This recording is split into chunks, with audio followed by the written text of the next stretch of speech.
Did you know that you could enrich your email list? Yes. You can find there's this tool over here that can basically find LinkedIn URLs and all the LinkedIn information.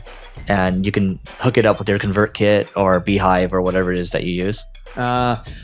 I didn't necessarily know you can do all that stuff, but I know you can get the LinkedIn information and you can actually get a lot of information from other social sites. There's a lot of companies that you give them email addresses and they give you all the data that they can find about that person online. Yep.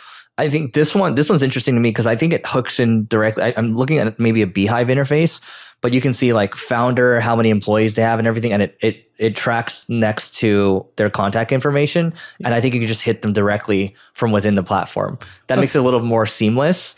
And we started experimenting with this. This is called Mega Hit app. And this was, hat tip goes to Matt McGarry on this one. So it's like Clearbit? Not really. So here's what he said. So it makes sales easy because these folks are already subscribed to my newsletter. Plus you can see each lead's open rate and click-through rate. So you can see how engaged they are versus just like taking a raw list and like enriching it with Built With or Clearbit or something like that. But you can use this to find inbound clients, sponsors, get stats on your list, more. And basically, it looks like you have to install it locally on your machine, which is a little interesting. But I thought that was interesting. So yeah. So it doesn't plug in with your email solution. It does, but you install it locally on your machine. That's my interpretation of it. Then how does it really plug in with the email? If you install it locally on your machine, I think you can still connect it with your web apps. So again, I haven't experimented with it yet. My team has. You get what I mean, right? Because then you got to go manually send out the emails unless it already connects. Not sure. Haven't tried it yet. So, but I just know you have to install it locally on your machine. So yeah, okay. We'll see how it goes. But yeah, there's another thing I wanted to share too. Did I tell you about the time I did a YouTube thumbnail coaching call with a guy that has 3.2 million subs on YouTube, and his click-through rates are like 10 to 15% per video. Okay. So basically, I talked to this guy. His name's Mike Stack. His last name is Stack. So he's like, But anyway, check him out on Twitter. Is his real last name Stack? Yeah.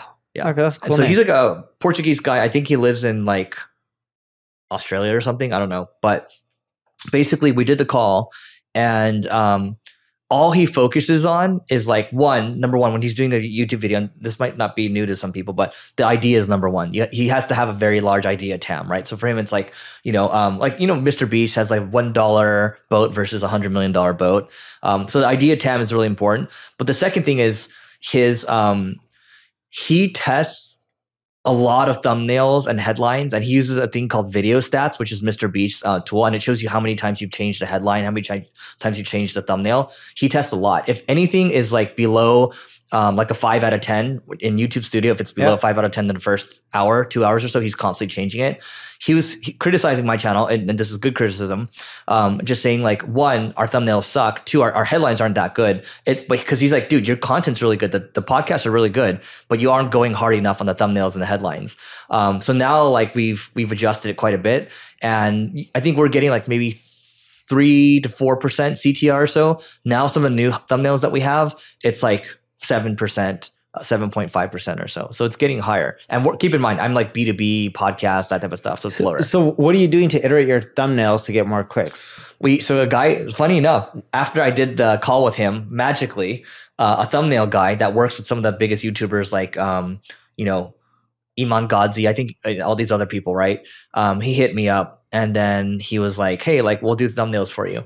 And it's not that expensive. And like we're testing him out right now, and we're gonna keep giving him more work. And the thumbnails are like levels higher. Like if you look at my YouTube right now, you can tell which ones are like the good ones versus which ones aren't. And Neil's pulling it up right now. Yeah, I'm actually pulling it up. I'm like, how much do you pay for your thumbnails? YouTube, Eric, is it Eric Siu? No, just type Eric Siu. Leveling up, Eric Siu.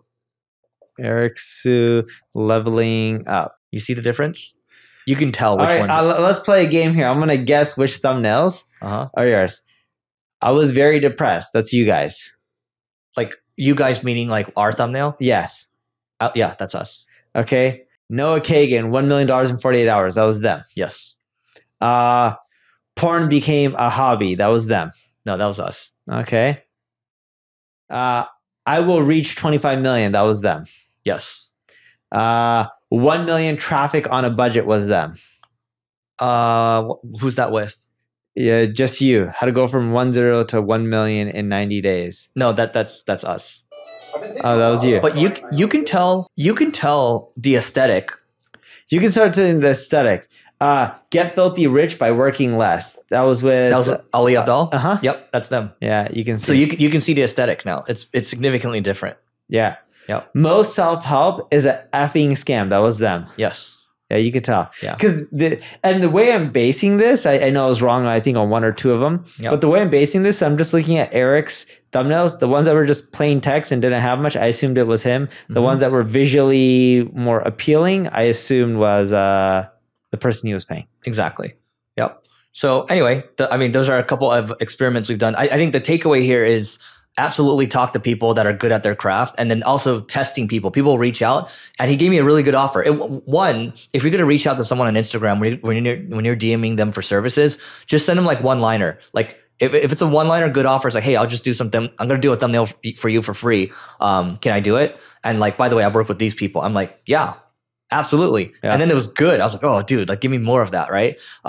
Same thing. Like Brad didn't give us that offer. Brad's offer was more, it was just very simple. It's like, I think it's like, I don't know how you got me, Brad. What did you send something interesting? Brad's looking at these. So those of you that are watching on YouTube right now, Brad from weeditpodcast.com. Recorded.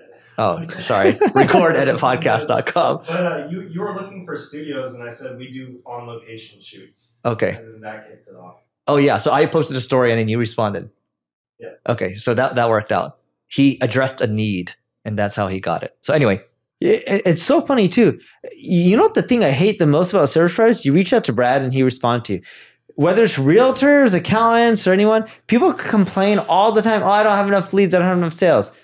Have you followed up with the people that are actually reaching out to you? Yeah, I called them a week later. Well, why don't you call them right when I came in? Try calling them in the first 15 minutes that a lead comes in. Then tell me the difference on your revenue. The fortunes of one, you have to follow up fast. Like, time kills all deals. Two, fortune is in the follow-up. It really is. Yeah. And there was a guy named Stelly who had a... Stelly FD? Yeah. Close.com. I thought it was IO or something. He bought .com. Oh, he bought .com. Good for him. And I remember he used to always say, you got to have people follow up in the first 15 minutes. We do that. Yeah. And by the way, it makes a big difference on close rates. Do you guys have a situation where you guys, a lead comes in and you call them like immediately? Like, you know, those other call centers? Yeah, we do that. Is it like instant connect? Or is it like in a couple minutes? It takes some time because we analyze a lead.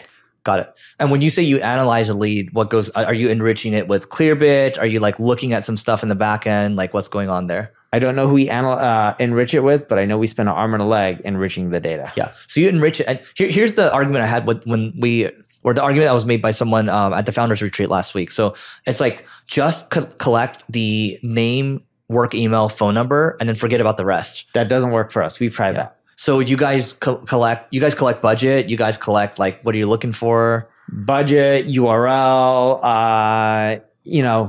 their full name. Yeah. We don't want just their first name. All this helps us figure out, is this person going to be a decision maker? Are they not? Because a sales pitch we use with someone who's not a decision maker is very different than a sales pitch we would use with someone who is a decision maker. And you guys qualify the hell out of the lead because you guys are going to be spending time and resources on doing a proposal for these people. So it better be like pretty good information. Yeah. And Eric knows the middle part, which he didn't talk about. When Eric says a proposal, what he means by that is, at my company, MP Digital, we're not just saying, hey, we talked to John or Susie or whoever it may be, like, yeah, we can help. Let us crank out a proposal.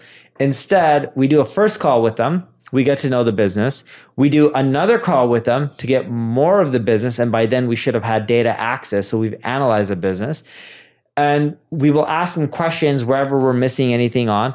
Then we go into another call where we'll do a presentation and we'll break down all our findings, our learnings, what can change. Sometimes we even do projections depending on the business and where they're at in the life cycle.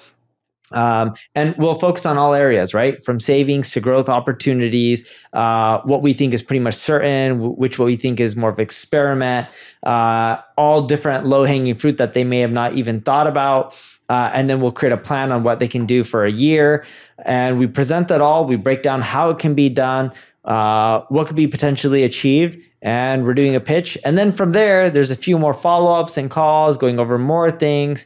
And then maybe we get a contract signed. And to sum it all up, I know I only talked about 3 or 4 touch points. There's way more. There's going over case studies. There's follow-ups. There's adding emails that add value. There's even more phone calls. Then there's talking to multiple people in an organization. Sometimes you have to do a pitch a few times. Then some other people bring up different divisions and issues they have. All in all, I don't know how many calls we do, but it's a lot. And typically a customer takes, on the quick end for enterprise, 3 months to close. More realistically, 6 months. Yeah. Keep in mind, Neil said enterprise here, right? So these are, we're talking 7, 8, 9, not 9, 7, 8-figure deals, maybe potentially 6 to start, correct? There's no 9-figure deals for us. No 9 figures. But it is sometimes, rarely for enterprise, it's 6 figures to start. You're starting a small division and you know you can grow it. We consider those pretty much loss leaders. And then in enterprise, we're really looking for 7 to 8-figure contracts. And I think the important thing here too is people can say different things like, oh, you should remove the budget and everything. But one, you have to kind of just test for yourself. Strong views, loosely held. If it doesn't work, you can always roll it back quickly. Always A/B test this stuff if you can too. And one thing I talked about is how are you getting the lead? Or we didn't talk about is how you're getting the lead. If you're getting a lead with just a budget form fields and name and email, that's one type of lead. A lot of our revenue comes from people giving us RFPs. So they're emailing us through a contact form saying, hey, we're so-and-so from this company. We're interested in hiring a digital shop. We're going to do an RFP. Do you want to be included in that? And they say, all right. Not only are you giving data and stuff, but you're giving homework assignments. Hey, here's the scenario. What would you guys do, and show us what you're going to actually do, and how we expect results. And a lot of these pitches, some of them you're spending, no joke, $100,000 to $200,000 to pitch to the customer. No joke. But the contracts are large. Yep. The more you play the game, the more you'll understand how this all works. And you have to find out for yourself. By the way, Neil and I have an agency owners group called the Agency Owners Association. All you have to do, just go to marketingschool.io/agency. Once again, it's marketingschool.io/agency to learn more. And now back to the show. How much money do you make on your YouTube? Like $5,000 a month or something? 0? No ads. You don't have your ads on? No. Okay. Anyway, those have ads on. I have an agency that makes money. Those of you that have ads on. Wait, why do you have ads? I just left them on. I don't know. You should turn them off. Yeah. But no, because I don't have any ads for like the things that we do. I don't talk about what we do or anything like that. So I just like leave it there. But I will remove the ads and then added mid rolls. So for example, it's like, hey guys, you can go over here. For example, if you're an agency owner, you can go to marketingschool.io/agency to apply for the Agency Owners Association. That would be an example of a mid roll. And that's actually what I recommend for people. If you're going to do a lot of long form podcasts, you know who does it well that that interviewed you? Ryan Pineda. Oh, cool. So his podcasts have like multiple mid rolls for his own products and services. I didn't know that. Yeah. I've done an interview with him. I'm doing another interview with him, I think in like a month or 2 at his event. Yeah. But yeah, I didn't realize he had ads. So if you do have ads on, if you want to drive your CPM, you want to boost your CPM by 50%, this tweet is from Brandon Azevedo, and it takes 30 seconds and a few clicks. So those of you listening to this, maybe congrats on some more money right now. All you have to do is this. Go to your AdSense in YouTube or Google, just enable gambling and alcohol ads, and then it'll boost your CPMs because you're now opening up. Like, by the way, is it safe for your brand? I don't know. That's your decision to make. But I thought it was interesting that this little change could boost it. Yeah. That one change just boosts it, even if they don't show gambling and because that means people are more people are competing for that inventory. Yeah, gambling. Because I'm assuming if you're running gambling and alcohol, like there's not a lot of inventory available to you. You get what I mean? Yeah. So it causes other people to have to pay more to target your videos. Yep. I don't really worry about that too much because for you and I, we're in B2B, and in B2B, if you want ad revenue, the CPMs are amazing. Yep. The view count's just not as high. Nope. But dude, seriously, you should just turn off all your ads. I should put in the mid rolls and turn off the ads. What do you make from your ads right now on YouTube? Nothing. Like give me a number. A few $100s. And you had some videos recently that really hit from My Rich Best Friend. Rich BFF. That one, so her video alone drove 5K. So that was like an anomaly, in my opinion. 5K in ad revenue? Yeah. No. I'm not joking. You want to see? I'll show you right now. I believe you. So okay. 5K in ad revenue. Yeah. That one video. How many views did it get? 350,000. You couldn't have gotten 5K in ad revenue for I'll show you right 350,000 views. Seriously? I'll show you right now. Because personal finance, the CPMs are higher. Yeah. But the thing is, like, this all goes back to like the cost, like the loss leading content team, right? So that's all it is. Yeah, that's true. If you actually look at it in the grand scheme, look, from that podcast episode, you yourself don't really sell anything personal finance related. It makes sense for you to throw an ad. But for any of your marketing related videos, it doesn't make sense for you to show ads because you can just monetize through your own agency and building up your own brand. I just think for most people, if you're going to do podcasts like this, there should be mid-rolls. Like you should have some type of offer that you're pushing. And now that we have the Agency Owners Association, we can just keep pushing that. So yeah. And for anyone who doesn't know, if you own an agency and you're looking to grow it, reach out to the Agency Owner Association by going to marketingschool.io/agency. Yep. There you go. So that being said, that's it for today. And please don't forget to rate, review, subscribe, and we will see you tomorrow.